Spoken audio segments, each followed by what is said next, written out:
Alors que les gens, maintenant les gens racontent, oh, la main qui t'a nourri, nourrit même qui? Les gens disent toujours on nourrit, mais il n'y a pas, nourrissez vos gens, non? Le jour que vous m'entendrez insulter quelqu'un ou dévoiler un secret de ce que je sais, dites-vous que je suis un traître. Et ça n'arrivera jamais. Ni avec ceux qui m'ont été mes prédécesseurs comme patron, ni avec ceux qui sont... On ne dévoile pas les secrets. Et comme je l'ai dit un jour dans une émission, on meurt avec les secrets. Et c'est ça. La trahison, c'est que je viens aujourd'hui dire qu'il y a telle chose qui s'est passée, tout ça. Et comme je l'ai dit hier à l'émission, la plupart des choses qui se racontent sur Internet, il y a des choses que je sais, mais je ne peux pas le dire. Mais si je mène une enquête sur un sujet qui concerne la fédération, j'ai le devoir d'en parler. C'est un secret, Cyril. Alors que les gens, maintenant les gens racontent, oh, la main qui t'a nourri, nourrit même qui? Les gens disent toujours on nourrit, mais il n'y a pas, nourrissez vos gens, non? On nourrit un chien parce que le chien là, au village on nourrit le chien parce que le chien chasse pour vous, hein. On nourrit le chien parce que le chien chasse pour vous. Ici à Yaoundé, j'ai 2 chiens. Mes chiens là, je les nourris parce que c'est eux qui me gardent. Sinon, il y a les chiens errants, allez les prendre, nourrissez-les aussi, non? Mais parce que c'est tellement bien. Les gens écrivent, oh, le chien que tu nourris. Quel chien? Je suis un chien. Pourquoi on ne vous prend pas aussi? Vous êtes laissé aussi, prenez aussi, quand vous prenez aussi, non? On prend le chien, parce que le chien, au village, quand quelqu'un a 5 chiens, il nourrit un chien, celui qui chasse beaucoup. Il va dire que on avait un chien au village, on l'appelait,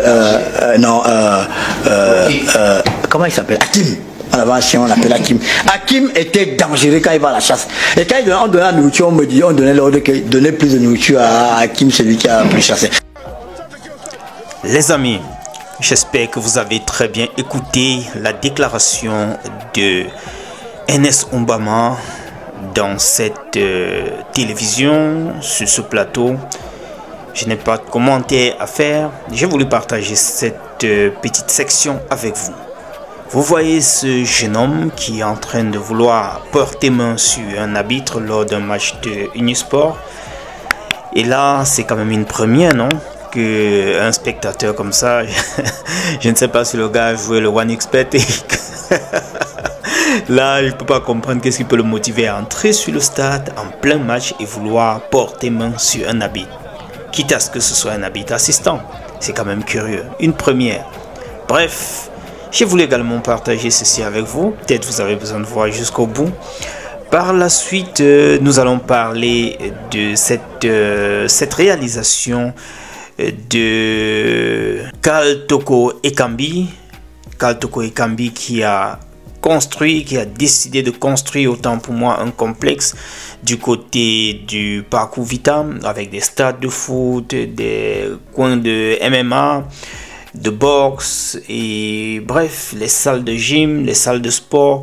Il a voulu faire comme ça un truc pour pouvoir permettre aux jeunes de s'épanouir, dit-il. Voilà un peu à quoi ça ressemble. Et ensuite, j'ai voulu partager aussi ces quelques images du stade de Bamenda qui est en train de voir ses finitions se réaliser ces derniers jours. Vous voyez déjà le gazon synthétique là-dessus. Cela se passait comme ça, si j'ai la bonne mémoire, je crois que c'était hier ou avant-hier, où on a fait la pose de gazon synthétique là au-dessus. Donc, j'ai voulu également partager ceci avec vous les amis.